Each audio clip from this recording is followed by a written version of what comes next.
Yeah. Hi. Good evening, everyone. My name is Devang Kukadia. I am a regional manager in NJ Wealth. I welcome you all on today's sessions. आज का जो हमारा topic है that's Nifty and Sensex is likely to double in next 5 years. It's very interesting thing. It's very important for us to understand this because आगे हमारे investments का road map क्या होगा, स्ट्रेटेजीज क्या होनी चाहिए, ये समझना बहुत जरूरी है हमारे लिए. Today the Nifty is around 19,500 level and the Sensex is at 65,000 level. So बहुत सारे सवाल शायद हमारे पास होंगे ये लेवल पे हमें क्या करना चाहिए, हमारे इन्वेस्टमेंट्स पे क्या ग्रोथ मिलेगा, right? Should we invest at this level और नॉट, और अभी ये समय पे हम लोग इन्वेस्ट करें तो आगे इन्वेस्टमेंट्स ग्रोथ क्या होगा. सो ऐसे बहुत सारे सवाल शायद हमारे मन में होंगे. So today we have Ramdev ji with us. Ramdev Agarwal, Mr. Ramdev Agarwal is with us, who will help us to understand about the market growth and economy. Ramdev ji is a chairman and co-founder of Motilal Oswal Group. He is a driving force behind the Motilal Group. He is by qualification he is a chartered accountant. Motilal Oswal is a well-diversified financial services firm whose focus is on the Indian capital market and research. Ramdev ji has framed few investment framework named QGLP. All right, so maybe QGLP might be a new word for you. So that's the quality, growth, longevity, and the price, which helps in the managing the portfolio. He has also introduced an investment philosophy called a buy right, sit right. मतलब सही चीज खरीद के लंबे समय तक invested रहो. He is also an author of few books called a Corporate Number Game and the Art of Wealth Creation. So without taking much of your time, I request Ramdev ji, I welcome Ramdev ji and request you to take over the sessions, how the Nifty and Sensex will get double. So over to you. Good evening, friends. It's pleasure to talk to all of you.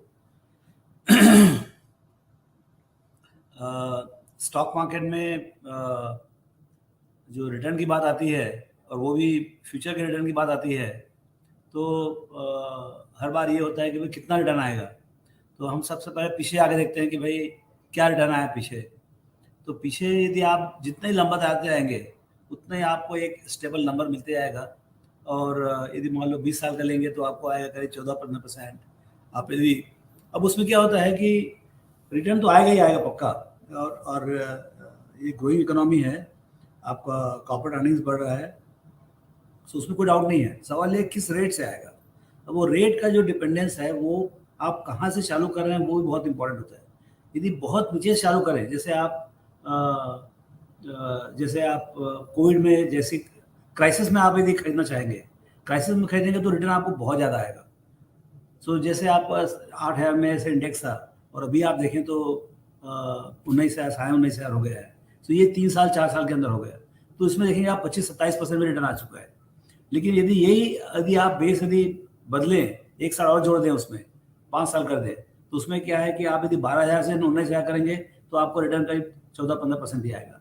सो ये जो percentage का game है वो बहुत, जितना आप लंबा समय जाते जाएंगे उतना ही प्रेडिक्टेबल होते जाएगा, और जितना शॉर्ट टर्म करते जाएंगे उतना ही थोड़ा सा अनसर्टेन होते जाएगा. हो सकता है कि 6 महीने का रिटर्न निगेटिव हो, 6 महीने का रिटर्न यहाँ से निगेटिव भी हो, लेकिन 1 साल का रिटर्न हो सकता है कि आपको 15% भी मिल जाए यहाँ से. सो जितना आप छोटा समय देखेंगे उतना आपका अनप्रेडिक्टेबिलिटी बढ़ेगा, और जितना लंबा समय देखेंगे उतना ही वो 13-14% के आसपास जाते जाएगा, या हो सकता है 15% भी हो जाए इंक्लूडिंग डिविडेंड. समझ लिया आप 15%. Longer term including dividend it should be about 15%. और shorter term it depends when you are starting. So ये चीज़ जो है ना अपने को ध्यान में रखना पड़ेगा कि हम अभी डिप्रेस मार्केट से चालू नहीं कर रहे हैं. हम अभी जो है एक ऑल टाइम हाई से चालू कर रहे हैं, एक रिच वैल्यूएशन से चालू कर रहे हैं. एग्जॉर्बिटेंट वैल्यूएशन नहीं है अभी. वैल्यूएशन जो है समझ लीजिए आप 22-23 time trailing, and next year का आप समझ लीजिए 18-19 टाइम. तो वैल्यूएशन रिजनेबल है, लेकिन इतना भी नहीं है कि बहुत पिटा हुआ है. बाजार जो एक क्राइसिस का वैल्यूएशन होता है वो वैल्यूएशन नहीं है. ये हमको ध्यान में रखना पड़ेगा. उसी कारण से हमारा जो रिटर्न जो है, यदि अभी स्टार्टिंग इज नॉर्मल, सी आप यदि एबनॉर्मल से चालू करेंगे, डिप्रेस से चालू करेंगे, तो आपका return will be abnormal in next 3-4 years. यदि आप अभी नॉर्मल से चालू करेंगे तो आपका रिटर्न विल बी नॉर्मल. यदि एबनॉर्मली हाई से चालू करेंगे आप, तो आपका return will also be abnormally low. So ये जो प्रोफाइल है 4-5 साल का, उसमें मेरे को लगता है कि हम नॉर्मल से चालू कर रहे हैं. हम ना तो डिप्रेस से चालू कर रहे हैं, ना एग्जॉर्बिटेंट से चालू कर रहे हैं. हम नॉर्मल से चालू कर रहे हैं, तो हमारा रिटर्न जो है अगले 5 साल में मेरा लगता है नॉर्मल होना चाहिए, and that could be anywhere between 12 to 15%। यदि 15% हुआ इंक्लूडिंग डिविडेंड तो आपके पैसे डबल हो जाएंगे, और नहीं हुआ, यदि मान लो उससे नीचे हुआ तो आपको हो सकता है 5 से 6 साल लग जाए। और यदि मान लो इंडियन इकोनॉमी बहुत अच्छा करती है, 7% के बदले में 8% से ग्रो करती है, तो हो सकता है आपको 4 साल में भी रिटर्न मिल जाए। तो 4, 5, 6 ये 3 साल का डबलर है। अब उसमें आप एवरेज निकालें तो 5 साल का एक बात बनता है। तो इसके साथ में मैं अपना इनिशियल रिमार्क बंद करूंगा, और देवांग भाई साहब से बात करेंगे कि उनको क्या क्या ये सब्जेक्ट जो है कैसे हम आगे बढ़ाएं। Yes sir, so as you rightly say कि 15% अगर नॉर्मल मार्केट लेवल पे भी अगर रिटर्न्स आता है तो 5 साल के अंदर इन्वेस्टमेंट्स हमारा डबल हो जाता है। सो अगर आज 20,000 का निफ्टी है, 15% रिटर्न्स आएगा तो 5 साल के अंदर निफ्टी लेवल पे भी है 40,000 लेवल। सर ये आपने जो ग्रोथ दिखाया वो हमने पिछले सालों में भी देखा ही है। 5 साल के अंदर हमें 15-16%, 13 से 15% रिटर्न्स मिला भी है। बट आपको क्या लगता है सर, ये 15% रिटर्न आने के लिए कौन से फैक्टर्स होंगे जो ये रिटर्न्स हमें डिलीवर करेंगे? ये देखिए, ये कोई एक सेक्टर के ऊपर डिपेंडेंट नहीं है, ये this is across the market. इसमें सिक्लिकल्स भी आएंगे, कंज्यूमर भी आएगा, मतलब कंसिस्टेंट कंपनी जैसे आपके एशियन पेंट्स है, हिंदुस्तान लीवर है, कोलगेट है, इस टाइप की जो कंपनी कंज्यूमर कंपनी वो एक स्टडी पेस में जाएगी। There will be set of cyclicals, कभी वो पीएसयू बैंक्स होंगे, कभी प्राइवेट सेक्टर बैंक्स होंगे, कभी अभी टेक भी थोड़ा स्लो डाउन होगा, कभी टेक ऑन द फायर होगा, कभी कमोडिटी कंपनीज जो है जैसे ऑयल कंपनीज हैं या स्टील कंपनीज हैं या एल्यूमिनियम कंपनीज है, वो कभी खराब समय रहेगा। देखिए 2 साल पहले, 1.5 साल पहले steel companies are making lot of money, वो बहुत पैसे कमा रहे थे। जब टिस्को जो है 8-10 हज़ार करोड़ कमाता है, 40 हज़ार करोड़ कमाया, तो उस साल का ईपीएस टिस्को कारण से बढ़ गया, अब वो पूरा का पूरा खत्म हो गया, फिर वापस 8-10 हज़ार करोड़ में आ गया। लेकिन इसके बदले में मालूम पड़ा कि ऑयल रिफाइनिंग कंपनी से बहुत ज्यादा प्रॉफिट हो गया, या जो पीएसयू बैंक से उनके प्रॉफिट कम थे वो बहुत जोर जोर से आ रहे हैं। तो ये मिक्स चलते रहेगा, ये कहीं न कहीं से जो है ना, सो ये जो आपका जो ईपीएस की बात कर रहे हो, जो निफ्टी में पूरी 50 कंपनी है जो उनका कॉम्पोजिशन है, उसमें एनटीपीसी भी है, उसमें आपका अच्छा उसमें थोड़े बहुत बदलाव भी होते रहते हैं। नई नई कंपनीज भी जो है इंडेक्स में हर साल 2-3 नई कंपनी आती हैं, और 2-4 जनरली स्लो ग्रोइंग कंपनी जो होती है, मतलब प्रॉफिटेबल बट स्लो जो मूड रहता है जिसमें ग्रोथ खत्म हो जाती है, वो कंपनी साइलेंटली इंडेक्स से बाहर निकल जाती है। एंड जो नए लीडर आ रहे हैं, मतलब जो 1-2 लाख करोड़ के नए कंपनी बन रहे हैं, वो कंपनी अंदर आ जाती है। तो उसी कारण से कंटिन्यूअस 5 साल में आप देखेंगे कि जो 50 कंपनी अभी चालू हुई है, उसके बदले में कम से कम 12 से 15, 17 कंपनी अलग रहेंगी। मतलब आपके 15 कंपनी बाहर निकल जाएंगी और 15 कंपनी नहीं आ जाएंगी। जो एक्चुअली जो भी जनरली नई कंपनी आती है वो फास्ट ग्रोइंग सक्सेसफुल कंपनी होती है, और जो निकलती हैं वो स्लो कंपनी होती है और छोटी कंपनी होती है। तो losers they lose out from the index, और जो विनर्स जो आते हैं वो नया एक एनर्जी देते हैं इंडेक्स को।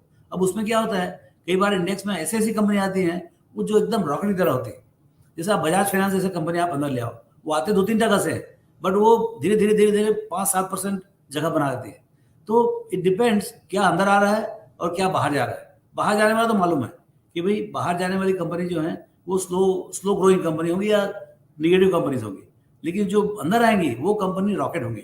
अब वो जैसे अभी डिजिटल कंपनी मान लो बाई चांस आ गए, अभी देखिए अभी इंडेक्स में कोई डिजिटल कंपनी आया नहीं है, जो कि अभी तक highest growth frontier is digital companies. ये आएंगे, इस साल नहीं आएगा, अगले साल आएगा, अगले साल नहीं आएगा, उसके अगले साल आएगा, लेकिन वो पक्का आएगा, and that will change the growth trajectory of index. अब इंडेक्स में एक कंपनी आई या 2 कंपनी आई या 3 कंपनी आई, उसके ऊपर है। तो 5 साल में मेरे को लगता है कम से कम 3-4 डिजिटल कंपनीज आएंगे, so that will push the growth rates. हाँ, सो ये जो मतलब इसके बारे में प्रेडिक्ट करना बहुत मुश्किल है, कौन सी कंपनी आएगी, उसका आने के बाद क्या ग्रोथ रेट आएगा वो भी नहीं मालूम अपने को। तो उसी कारण से क्या है, आपका जो ये जो 15% 12% होता है, वो आप समझ लीजिए कि वो एक सब मिला के बनता है, सब मिला के बनता है। तो उसमें कोई एक सेक्टर की बात नहीं है।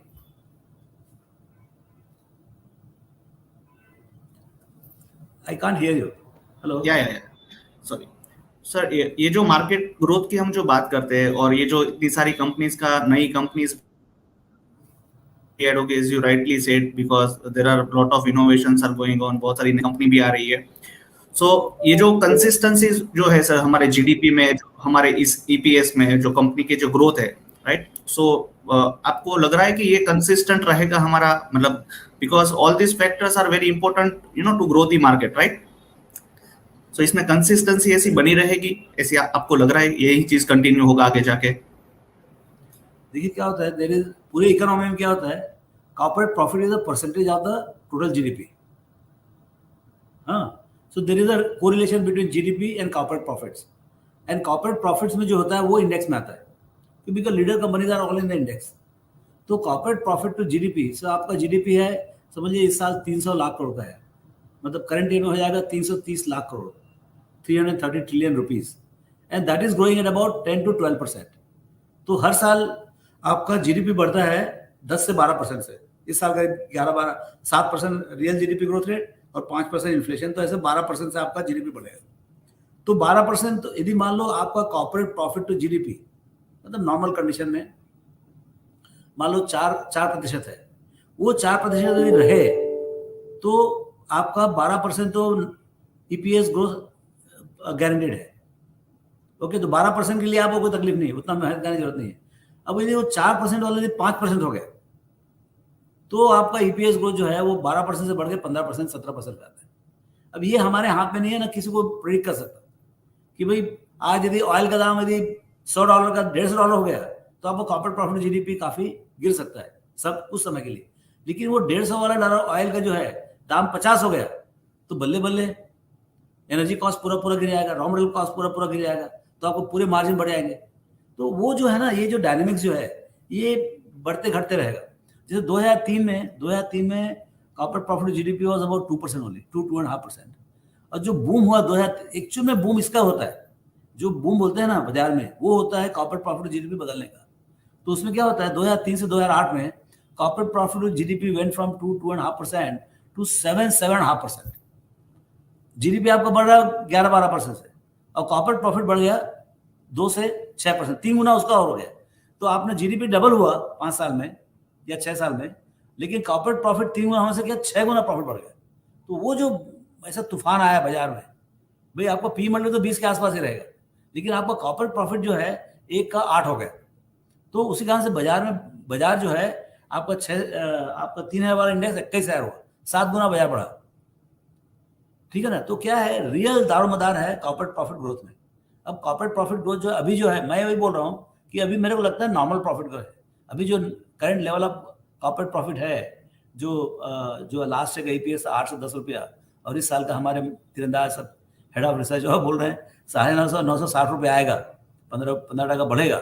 अब ये अभी साल के शुरू में बोल रहे हैं, यदि ऐसा आया 960 रुपये आया, पहला क्वार्टर अच्छा गया, यदि 960 रुपये आया तो इंडेक्स ऑब्वियसली उतने से बढ़ेगा. तो ये क्या है कि कंडीशनल है, यू कैन नॉट फोरकास्ट. काफी लंबे का कुछ दिखता नहीं है कि भाई क्या क्या होगा. दुनिया इतनी उठा पटक हो रही है, एक तरफ तो डिजिटल भयंकर बढ़ रहा है, दूसरी तरफ ये तेल वाले और सब यूक्रेन का वार चल रहा है. तो ये कहाँ पर सेटल होगा, कैसे होगा, ये सब समझने का मुश्किल है. लेकिन फिर भी देर है लेकिन अंधेर नहीं है. 4-5 साल में सब कुछ ठीक हो जाता है. आपको जो पीछे 25-30 साल का जो एक्सपीरियंस है, वो नॉर्मल लाइफ जो है वो दिखता है, वो ऐसा होगा. और कई फैक्टर्स हैं जिसका मतलब आप अपन बात भी नहीं कर सकते जो इम्पैक्ट करती है, चाहे वो लोकल पॉलिटिक्स हो, चाहे ग्लोबल पॉलिटिक्स हो, ग्लोबल इकोनॉमिक्स हो, ग्लोबल रॉ मटेरियल हो. अभी ये सब पूरा वेदर का चल रहा है पूरा का पूरा. सो उसका कैसे ये होगा, उसमें कई अपॉर्चुनिटीज भी आएंगी. So one has to see all this combination. But generally I have seen corporate profit GDP maintains about 4-5%, and with the nominal GDP growing at 12%, your corporate profit to grow at between 12 to 15%, and P multiple being maintained in the market. That's how the mathematics of 14 to 15% works. So basically corporate earnings बढ़ रहे, GDP और inflation को अगर हम लोग consistent गिने तो ये रिटर्न्स हमें मिल जाएंगे. सर, इंडिया हमेशा से एक अट्रैक्टिव डेस्टिनेशन रहा है इन्वेस्टमेंट्स के लिए, चाहे वो फॉरेनर्स भी क्यों ना हो. बट लास्ट 2 साल के अंदर जो हमने देखा है सर, फॉरेनर्स का आउटफ्लो बहुत हुआ है. सो उनका मतलब इंडिया के ऊपर कॉन्फिडेंस हिल गया है, या फिर दूसरा कोई इन्वेस्टमेंट स्ट्रेटेजीज है जिसकी वजह से उनका आउटफ्लो हो रहा है, और क्या ये हमारे ग्रोथ में इम्पैक्ट कर सकता है?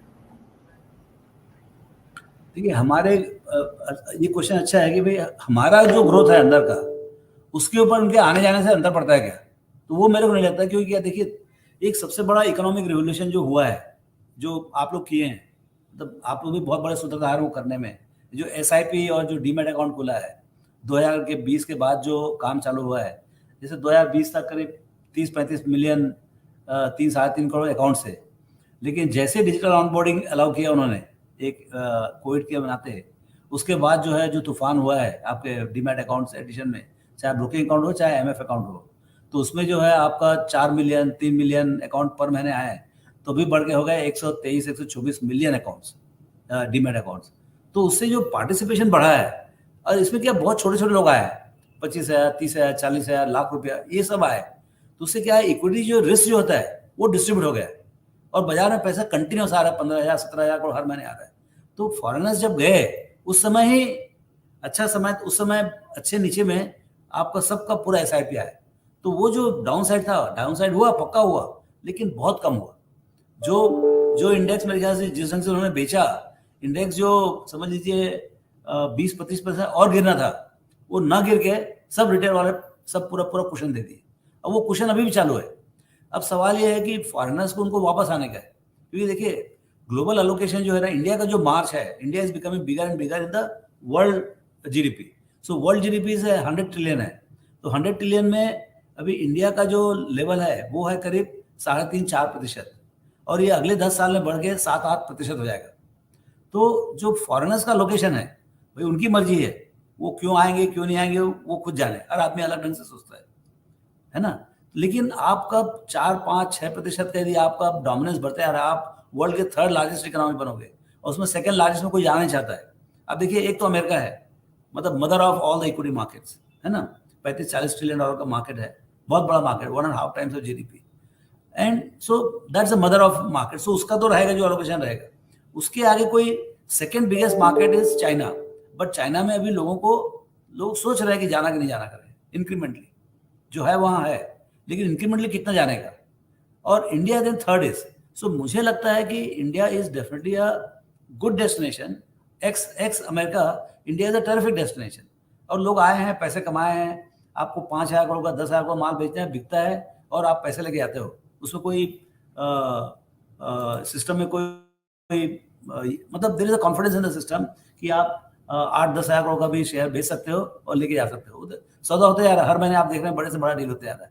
So confidence India is very high and it's reasonable, global allocation होता है।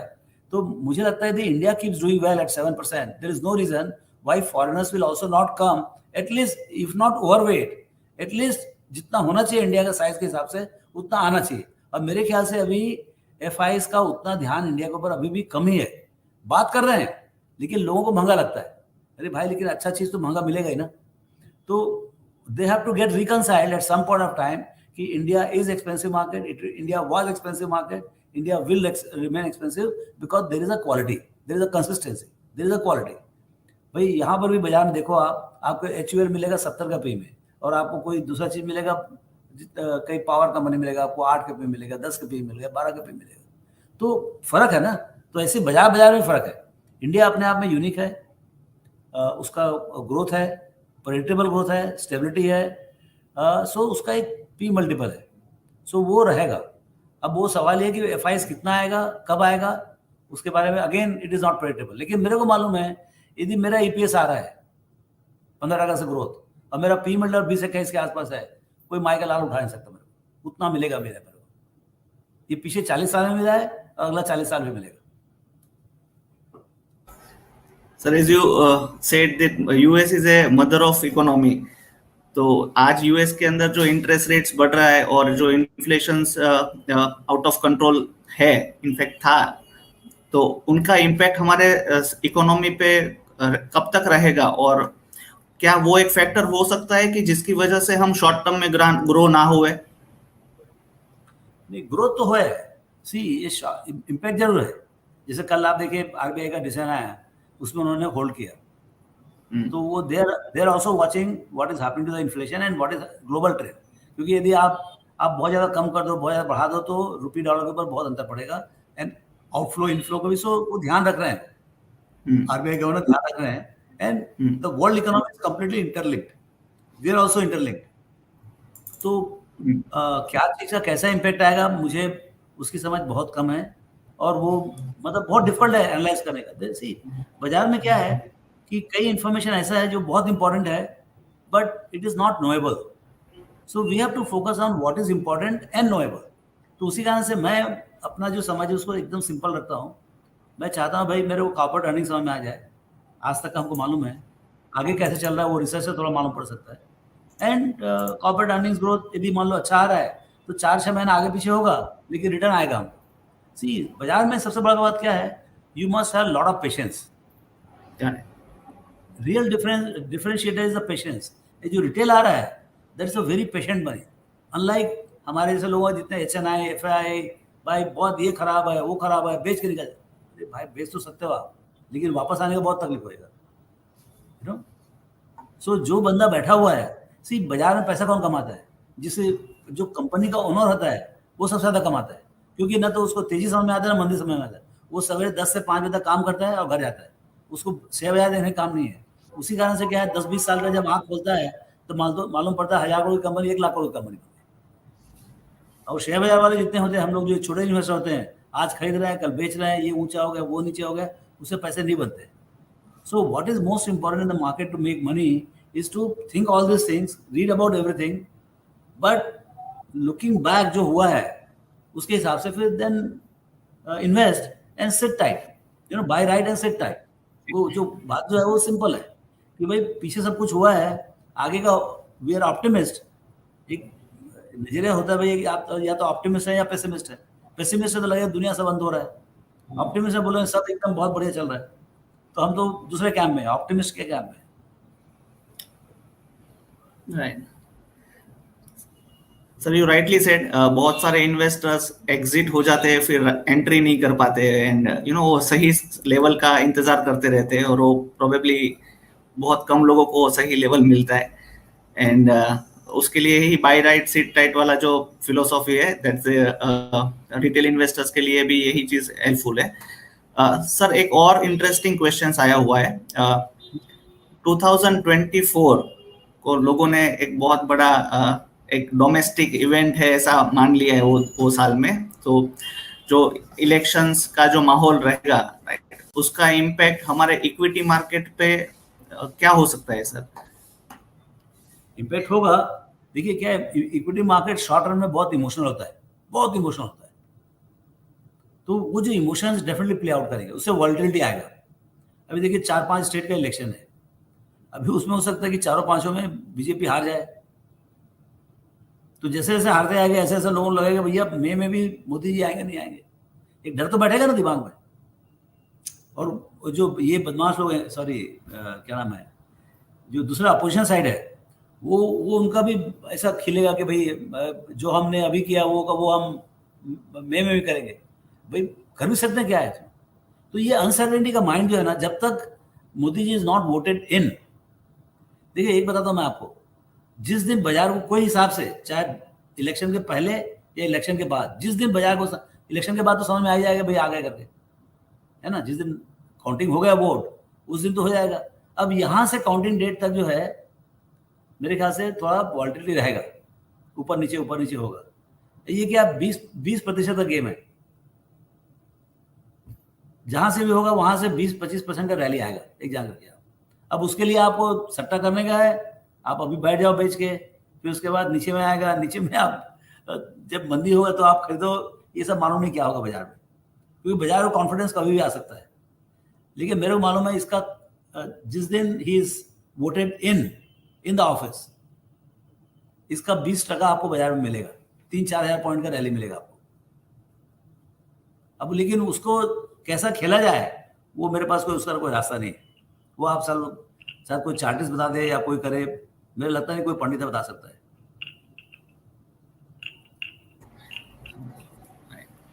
सर ये अभी तक जो हम लोगों ने बात किया, सो हम लोगों ने जितने फैक्टर्स के ऊपर डिस्कशन किया कि जिसकी वजह से मार्केट ग्रो हो सकता है एंड निफ्टी में डबल रिटर्न्स हमारे आएंगे, ईपीएस की बात किया, जीडीपी की बात किया, इलेक्शंस, यूएस की बात की।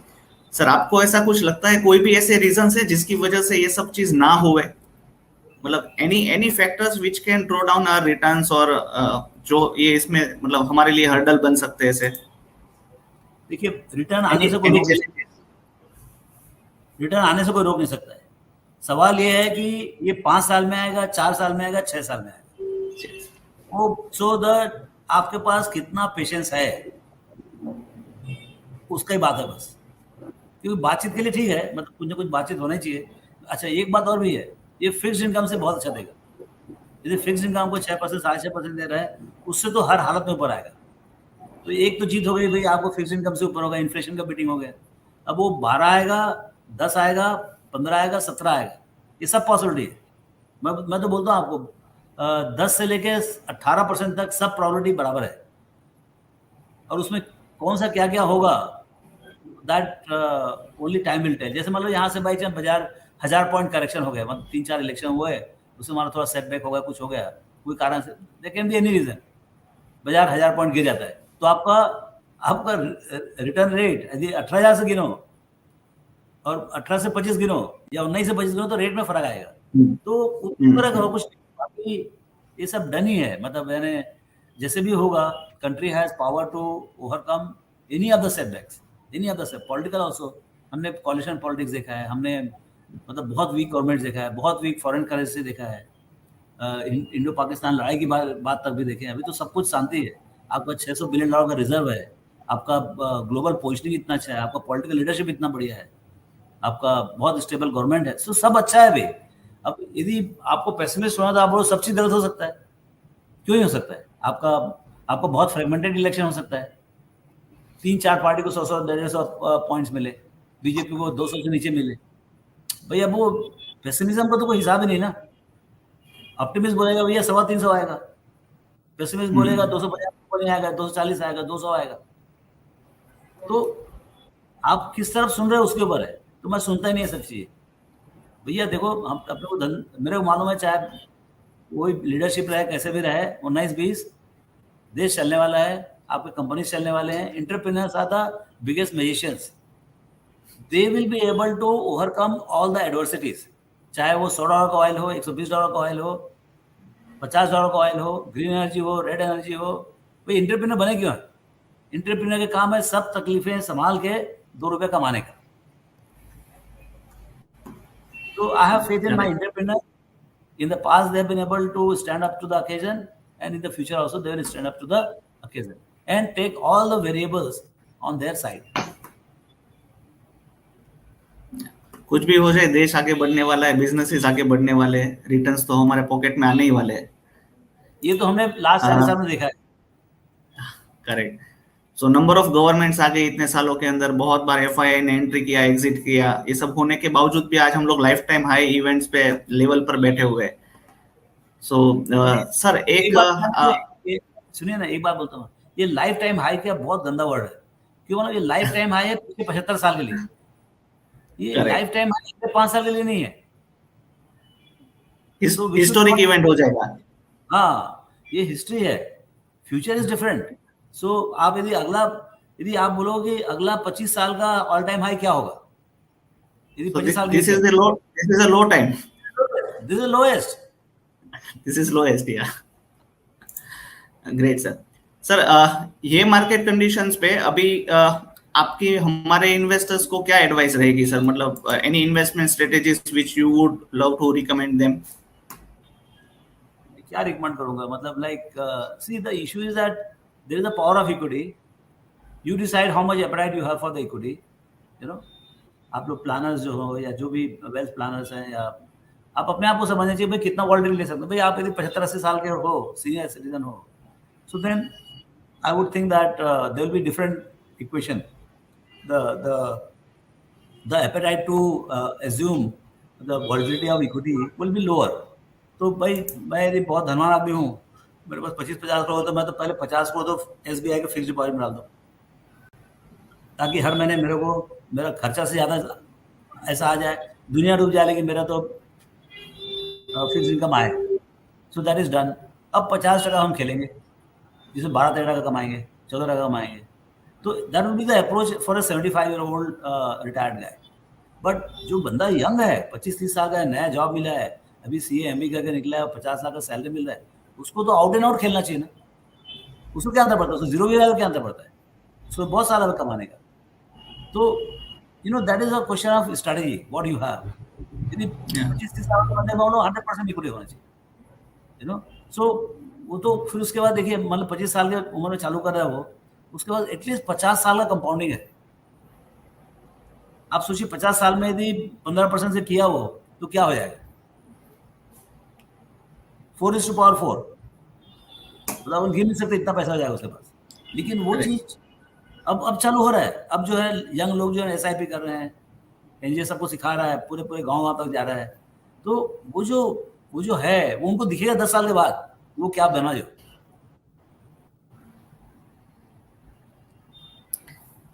Sir you rightly said, equity जो है मतलब इट्स नॉट फॉर अ, मतलब यूजुअली लोग ऐसा देखते हैं कि 5 साल 7 साल 8 साल जब इन्वेस्टमेंट करते हैं तो वो एक पीरियड्स ध्यान में रख के करते हैं। So it's actually a life long investment. ऐसा इक्विटी के लिए मतलब कोई मेच्योरिटी नहीं है।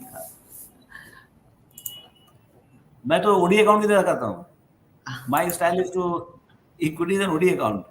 जब जितना एक तो जितना रिटर्न से आता है वो भी बहुत आता है, यदि उसके बाद भी बचा तो थोड़ा बहुत जब जैसे ज्वेलरी खरीदने का, कभी कोई शादी ब्याह करने का है, जितना चाहिए उतना बेचो, देखो नहीं बाजार कितना है, बेचो खरीदो, एंड जितना आते आता है डालते चले जाओ कंटिन्यूसली।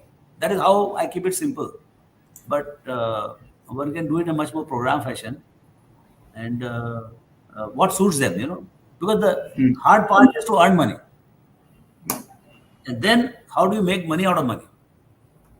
या राइट। सर आप बहुत सारे इन्वेस्टर से इंटरेक्ट भी करते होंगे और अपने मतलब आपको इंटरेक्शंस भी होता होगा और फीडबैक्स भी आ रहा होगा या आपसे नॉर्मली भी बात करते होंगे। सो सर ऐसा मतलब आपने ऐसा कुछ मिसकंसेप्शंस उन लोगों में देखा है, ऑब्जर्व किया है कि जो हमारे इन्वेस्टर्स को उसमें से कुछ मतलब they can learn something from that, मतलब with any kind of misconceptions they should not have in their mind and for the long term investment strategies और इक्विटी के बारे में कुछ भी? वही जो नॉइज जो है ना, noise around timing the market. One is the timing, बहुत बड़ा कर्ज हुआ है टाइमिंग का। मतलब आपको 1 करोड़ रुपया है आपके पास, आपको 25 लगाना, 25 लगाओ, 75 का जरूरत नहीं है, but stay invested in the market. मतलब वो 25 को 24 नहीं करने का। You can never time the market. ये दिमाग में बैठने का बहुत मुश्किल है। मुझे भी कई बार लगता है कि ये 19,000 सही है कि इससे 1000 पॉइंट गिर जाएगा तब खरीदना चाहिए करके, कोई बोलेगा तो, मतलब ऐसा दिमाग में आता है। लेकिन actually you can not time the market. I am telling you, it will surprise you so many times. So वो चीज दिमाग में बैठना चाहिए। दूसरा क्या, पावर ऑफ पेशेंस। जो मतलब 10-10, 20-20 साल यदि आप बैठे रहो तो जिस ढंग से पैसे बनते, मतलब एक्चुअली फेल्ड कंपनीज में हमने पैसे कमाए। सक्सेसफुल कंपनीज तो बनते ही बनते हैं। The companies which failed, they have also given you 7-8%, 10% return, better than fixed income return if you have stayed with the company. तो ये ऐसा मार्केट है जिसमें पैसा कमाना बहुत मुश्किल है। पैसा कमाना बहुत मुश्किल है। पैसा कमाना, देखिए आपको 10-12% कमाना बहुत इजी है। आप इंडेक्स में लोड करते हो, आप किसी दिमाग का खराब नहीं करो, 12-13% बन जाएगा। ओके, आपको जब 15-17-18% कमाना है, that is far more difficult than it looks to be. ये पब्लिक को समझना बहुत जरूरी है कि I can not make 25, 30%, 40% just like that. You require a lot of skill. So that part also must be understood by the people. And वो भी consistent नहीं है। एक बार अगर 30-40% अगर रिटर्न्स आ गया सो वो हर साल आएगा वैसा नहीं है। और दैट्स एक्चुअली बाय लक और by a right time of investment. You need to have luck also a little bit. मतलब अबे कंट्री ब्रेकडाउन हो जाए, there could be some major global crisis, nuclear, ये वो, मतलब which is possible now. They talk about it. ऐसा कुछ है तो ये सब जितना बात है सब वेस्ट है खत्म। देन प्रॉफिट शॉफिट छोड़ो, बाजार वाले छोड़ो, फिर गोल्ड खरीदो, इस टाइप का मतलब सब बातचीत आता है। तब वो क्या है, what is going to happen in the near future in the world, it is very difficult. We are talking about simple logic, मतलब एक नॉर्मल कंडीशन हो उसकी बात कर रहे हैं। सर ये इन्वेस्टमेंट्स की जो जर्नी रहती है उसमें सबसे डिफिकल्ट होता है इमोशंस को कंट्रोल करना, राइट? और आप इतने सालों से इक्विटी में इन्वेस्टर इंडिविजुअली भी रहे हो और एज ए रिसर्च हाउस और एज ए फंड हाउस इतने सालों से जो आपका इक्विटी का जो एक्सपीरियंस है, so normally sir retail investors generally हमने ये ट्रेंड देखा है, जब मार्केट्स फॉल होता है तो इन्वेस्टर्स जनरली डर जाते हैं और एग्जिट हो जाते हैं। एंड जब मार्केट एक्चुअली जैसा मैंने कहा अभी पीक पर है, अच्छे लेवल पे, तभी भी वो लोग ऐसा प्रेडिक्ट करते हैं कि अभी यहाँ से मतलब मार्केट नीचे आएगा या ये लेवल सही नहीं है। तो सर आप ऐसे समय में आप कैसे इमोशंस को कंट्रोल करते हो? मेरे लिए ऊपर नीचे बाजार का कोई मतलब ही नहीं, मेरे को तो अच्छा देखते रहता हूँ, कोई कंपनी अच्छी मिल रही है, क्योंकि फॉर्चुनेटली मेरे पास कंटिन्यूस कैश फ्लो आता है, डिविडेंड वगैरह से जो है थोड़ा बहुत पैसे आते रहते हैं, तो मेरे को इतनी जरूरत नहीं पड़ती है डिप करने का इन्वेस्टमेंट से। So I been a continuously net investor.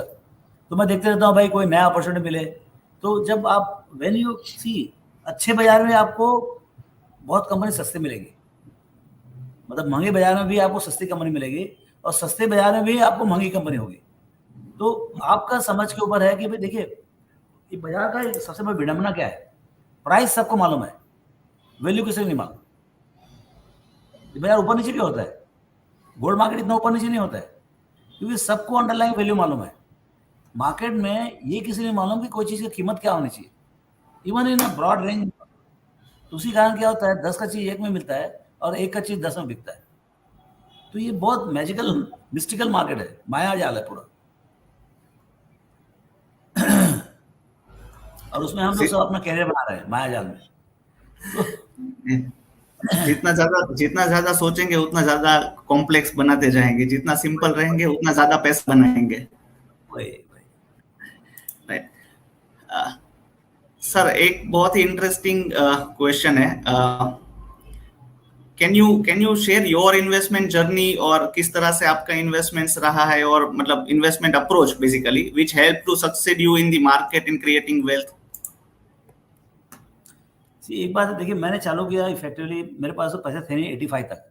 85 के बाद मैंने चालू किया जर्नी, मतलब 85 नहीं 87 से एक्चुअली। 87 से जब हमने सब ब्रोकिंग चालू किया तो थोड़े थोड़े पैसे आने लगे, 1000 रुपया 2000 रुपया डेली का आने लगा। तो हमने बहुत छोटे से चालू किया, लेकिन उसमें क्या किया हमने I was a voracious buyer, I had more ideas and money. 85 में, 87 में I always had more ideas and money, so I use to keep buying stocks against the वलन, मतलब वलन में ब्रोकरेज आना उसके अगेंस्ट में मैं शेयर करता था। So I was 100% invested always. अच्छा तभी जब चालू किया था हमको बाजार का उतना तेजी मंदी का समझ में नहीं था कि बाजार इतना लंबा चौड़ा ऊपर नीचे आता है, ऐसा मालूम नहीं था। मतलब we are not conscious of it, we said बाजार किधर भी जाए अपने को सस्ता शेयर खरीदने का है और शेयर का भाव बढ़ गया तो बेचने का है। ये एक सिंपल गेम था। That's how we started and I used to think that I am very smart guy in the market, लेकिन समझ कुछ नहीं थी। तो एक इग्नोरेंस का भी इग्नोरेंस था, मतलब समझ लो आपको ये नहीं मालूम था कि आप इग्नोरेंट हो ऐसे। So but we had a lot of confidence and since I could read balance sheet, I was buying the things after reading the balance sheet कि मेरे हिसाब से इसका कीमत ज़्यादा होना चाहिए, तो वो समझ के मैं खरीदता था। So I was always a value investor and I was a voracious stock buyer.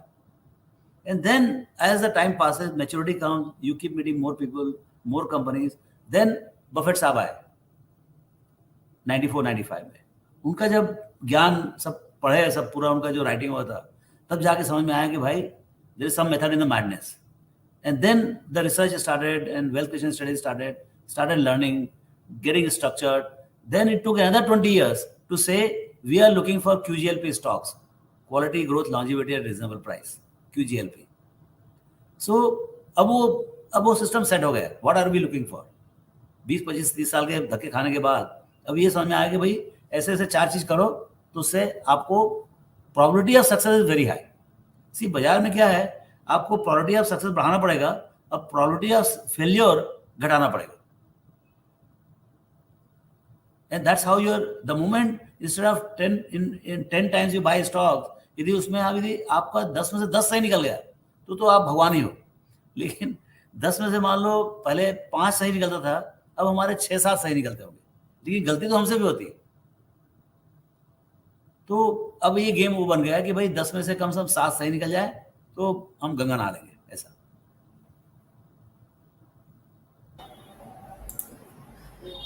Sir आप तो मतलब मार्केट के गुरु हो, और इतने समय से जो आपका मार्केट का भी शॉर्ट टर्म का भी अनुभव रहा है, लॉन्ग टर्म का भी आपका अनुभव रहा है, तो फिर ये बाय राइट सिट टाइट जो फिलोसॉफीज जो है जो आपने मतलब इट्स योर ओन बेबी, तो सर ये डाइवर्जेंस मतलब कैसे हुआ आपका?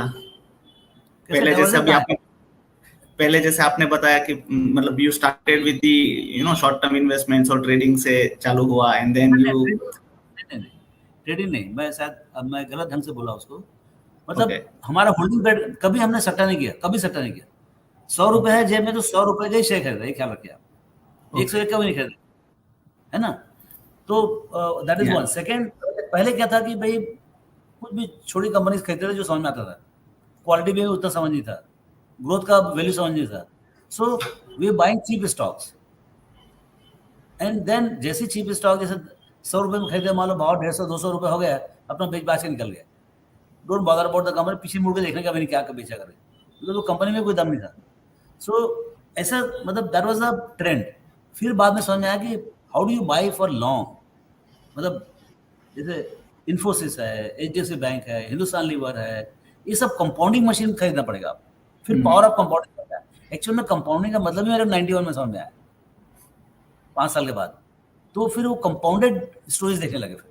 फिर ये समझ में आएगा कि भाई ऐसा कौन सा बिजनेस है जिसमें बड़ा कंपाउंडिंग होने वाला है, ऐसा कौन सा मैनेजमेंट है जो बड़ा कंपाउंडिंग कर सकता है। करेगा नहीं करेगा वो समय बताएगा। तो वो जो कंपाउंडिंग की जो आदत पड़ी, जो कंपाउंडेड मशीन। अच्छा, इंडिया क्या है, कंपाउंडेड कंट्री है। It had a compounded past, it has a compounded future. 6-7% का ग्रोथ का आपका गारंटी तो किसी चीज का नहीं होता, लेकिन इट इज ऑलमोस्ट देयर। ये करेगा इतना ग्रोथ, ये ऐसा समझ है। और वो 6 वाला 5 भी हो सकता है, 7 भी हो सकता है। तो ऐसा बहुत कम कंट्री है ऑफ दिस साइज। तो एक एक अपॉर्चुनिटी है कंट्री लेवल। अब कंट्री लेवल अपॉर्चुनिटी कौन सी कंपनी उसको ट्रांसलेट करेगी, वो आपको समझना है। वो लेके बैठ रहे हो आप। तो मैं बोला भैया कंपनी में शायद दम ना हो, लेकिन इंडेक्स में तो दम है। इंडेक्स में सब महारथी आए थे, तो उसी कारण से इंडेक्स जो है 12-13% करेगा ही करेगा। ग्रेट। सर एक इन्वेस्टर्स की और से क्वेश्चन ये है कि बहुत सारे मतलब I just link with that questions, बहुत सारे इन्वेस्टर्स ने लास्ट 6 महीने पहले एफडीज किए हुए because of the high rates. अभी भी इंटरेस्ट रेट्स अच्छे मिले हैं उन लोगों को, और उन्होंने एफडीज किया because the market was not giving a good returns और स्टेबल रिटर्न्स थे मार्केट के अंदर लास्ट 1-2 साल के अंदर। सो वो इन्वेस्टर्स को क्या करना चाहिए सर, आपका क्या एडवाइस रहेगा? अभी तो आप लोग ज्यादा अच्छे कंडीशन में है, कैसे see the point is the you have to see the profile of the investor. वो जो भाई यदि खाली वो क्या है, जब फिक्स में थोड़ा ज्यादा मिल रहा है तो equity has not done well at that point of time, तो उन्होंने स्विच कर दिया। अब वो अब अभी आपने उस समय क्या किया, आपने नीचे में आपने इक्विटी बेच दिया, अभी आप स्विच करने जाओ तो ऊंचे में आपको इक्विटी आएगा। तो हो सकता है कि प्रॉब्लमिस्टिकली आपको जो फिक्स में मिल रहा है कैपिटल गारंटी 7% 8% मिल रहा है, जहां पर आपका लॉक इन है, शायद वो ना मिले 6-8 महीना, तो फिर आप फ्रस्ट्रेट हो गए। तो ये जो मतलब ये धर्म संकट परमानेंटली आपको समझना पड़ेगा कि भाई am I walking into the equity forever. आप हमेशा कंपेयर करते रहोगे ना शॉर्ट टर्म रिटर्न का बिटवीन फिक्स्ड एंड ये, तो बहुत धर्म संकट में। मैं तो कभी सोचता ही नहीं कितना मिल रहा है वो। मतलब फिक्स डिपॉजिट में 5 मिल रहा है, 6 मिल रहा है, 7 मिल रहा है, मैं देखता ही नहीं उधर। मेरा इक्विटी का मतलब मेरे को इक्विटी चाहिए 100%। और मेरे को मालूम है 12-13%, 14%, 15%, 17%, जितनी जैसा बनेगा बनेगा आगे। So you have to have that faith in equity and you have to allocate forever. You can't be going from here and there. I can't give advice. I can't even think because वो जो fixed income का जो चक्कर है वो अलग ही thought process है।